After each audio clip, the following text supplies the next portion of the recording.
Good morning, guys. How are we doing today? Hey, we've got a small job today. Well, 282 feet to edge. We're at this house right here. We're going to edge. No trees get edged. We're going to go around the house. These beds over here do not get edged. However, that bed that you see right there, I think maybe I'm pointing right, I don't know, that does get mulched, but not tomorrow. It's going to be another time. We are putting down some topsoil today and planting some grass seed. So the weather is starting to turn and it's going to start getting pretty warm, so good time to start mowing next week. Before I get too far into the video, I do want to give a huge shout out to three guys. Steven Lozada, thank you, man. Ron's Lawns, Crystal River, thank you, brother. And Timmy Herr, appreciate you guys for the super thanks for Sarah to get some coffee. You know, my wife has been through a tremendous amount in her life, and for her to get out and do what she did yesterday, it's really, God gave her a miracle to allow her to live, and she's taken advantage of every minute of it. So let's get some footage. I do have an important topic today. I want to talk about the transition some of you make, and I know I made it, and a lot of us do make it, most of us, from going from an employee to a business owner. And I got a friend who's starting a business, who started a business. He's doing very well, but he still hasn't made that transition of going from an employee to a business owner to detaching himself from the business to take personal time. So we're going to talk about that, man, because that's important. Everybody needs a way to disconnect, and a lot of guys aren't doing it, and it does take time to learn it, okay? I've learned it over the last 3 years. You have to have a disconnect from what you're doing. You can't live your business. I know it sounds crazy because most of us do, but you have to have that disconnect. We're going to talk about it today, and let's get to work. Okay, guys, this is what I'm edging. And supposedly last year this was edged. If you guys are seeing what I'm seeing, I see no signs of edging. So we're in for a treat today. I'm going to set you guys up, and we're going to see how this turns out when I get to the corner over here. And I've got to shorten that bed somehow, but let's get to work, see what it looks like when it's done. So if you guys have watched the channel before, you all know that I edge and then I go back and clean out. I don't do this and throw it into the bed. I just don't like that method.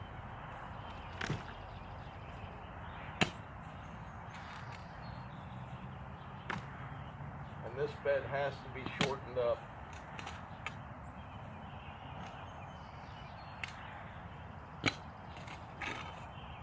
And we got a lot of rain yesterday, so it's a lot easier to work with.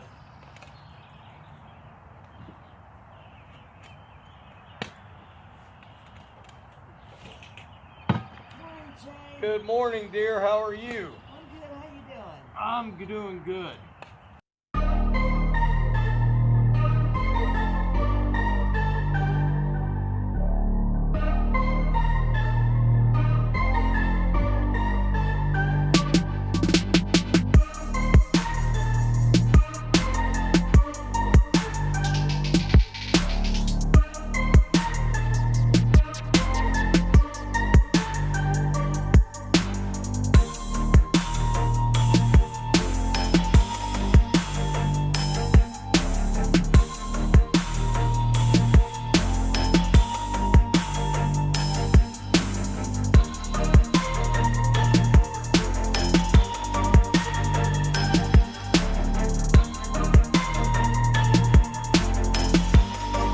Okay guys, working my butt off trying to get this edge to look good.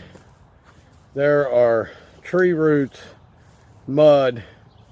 I think it's not going to look so good on camera today as it will tomorrow when it settles in with the mulch in it. But I'm going to go down this side and I'll get some footage in the back for you. But yeah, man, this brutal with all. If you've ever edged, hand edged, and you've gone through tree roots, woo, you know what I'm talking about. There is some difficulty involved. So let me get back to it. I'll see you in a few.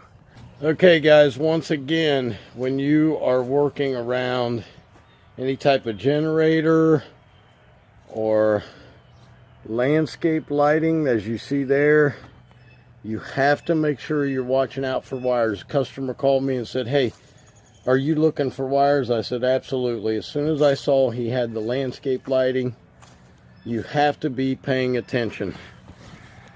That could end, you know, bad for you.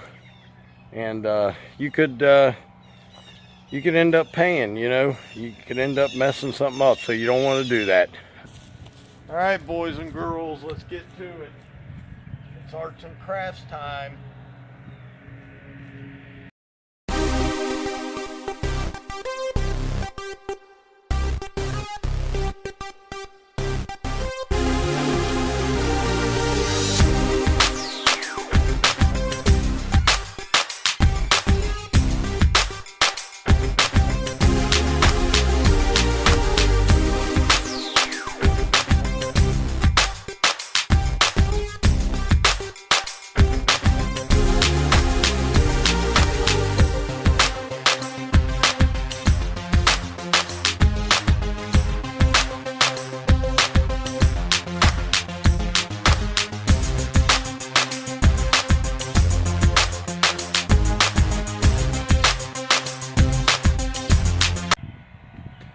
Alright guys, that's where I'm going to stop edging here for the camera.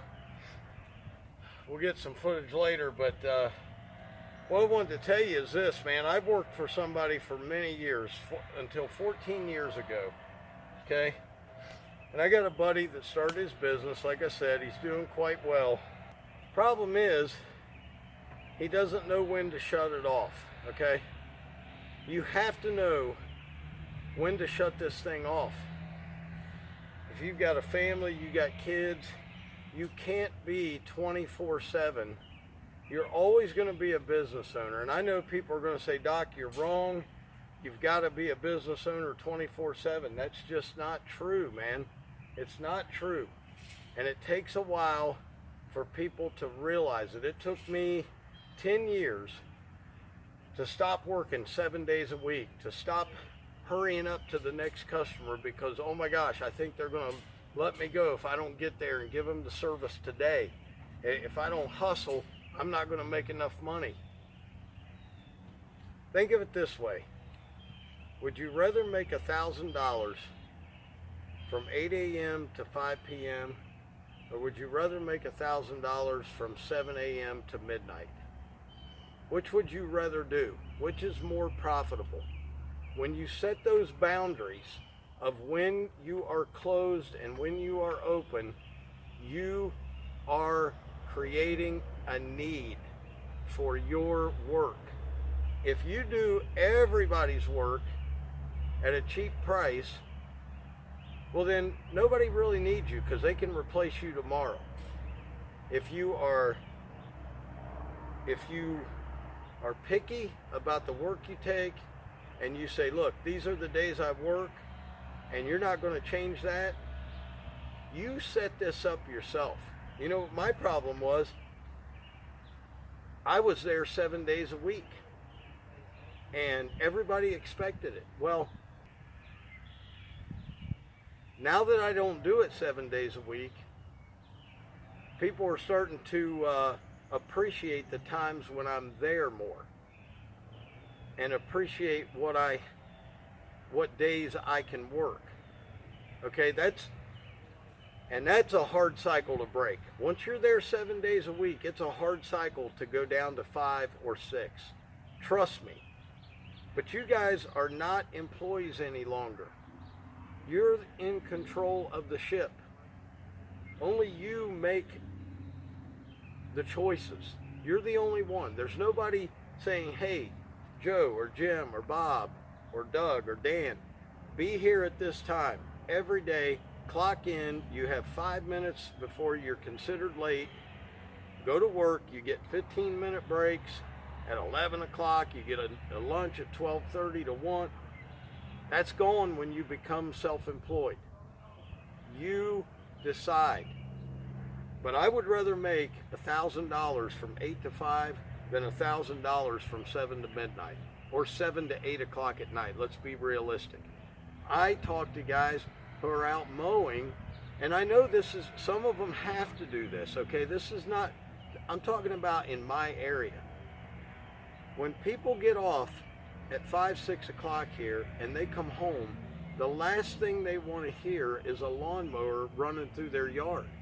They would prefer that I just wait till the next day and do it in the morning when they are already at work. And most of my clients are at work by 6, 7 o'clock in the morning. So that answers a lot of you guys saying, why are you starting so early? Because my clients are up and gone. You'll notice that most successful people in life keep a completely different schedule than the rest of us guys. They're up at 4 o'clock in the morning. They don't go to bed till 11 o'clock at night or midnight, and then they're back up at 4 o'clock ready to go. That's just the bottom line, and that's the truth. Anyway, let me get this done. I'll show you as soon as I get the back done, and we'll go from there. Okay, guys. All done with the edging. I'll take you around the whole place. Starting here, not so good along this area, I promise you, because of this. This tree has got roots going everywhere. Now, yes, tomorrow I'm going to blow all the leaves out before I mulch. I'm not a rookie here. So that's what it looks like down through there. Looks pretty decent over here. And these have never been edged. So if you guys have ever cut in new beds, you know what I'm talking about. It's brutal. It's a lot harder than redefining beds. So these guys over here are doing mulch on that house right there. Sorry about it being so bouncy, but you know me, I got a tablet. I'm not spending $500 on a GoPro. And looks good. You already seen the front. So there's the edging. I got to get the topsoil down, and I'll show you that when it's all done, because I've got to put some seed down. So hey, talk to you guys here shortly. Okay guys, all done, back home. Sorry, the camera just died on me and it takes a while to charge. Look who is standing here with me. Hi. Miss Mulch Queen. How you feel today? You know what? I was pretty bad when I woke up. Uh-huh. But I'm almost done with laundry and I'm a little looser. Good, good. Well, you know what? Found out today that our buddy and your friend and mine, Big Mo, gave you a $5 super thanks. Oh, where? Big Mom. There it is. Big Mo, thank you so much, man. You guys over at the Lawn Stars are great people. We appreciate you guys. Like I said, take some time for yourself, for your family. Unplug from business for a while, at least one day a week. And I'm telling you, I realized I make no more money working 7 days a week than I do working 5. I really don't. I make no more, and I make no less. So I'm right where I want to be. Lord is blessing me with a lot of work, and Tim will be out with us tomorrow doing the mulch. Tim has been such a blessing. What a great guy, man. And hey, hope you guys hear what I'm saying and understand it. If you got comments, please leave them. I love all your all's comments. And as always, guys, Dr. Real was in the house. Keep it real, man. And I will see you guys tomorrow. Peace.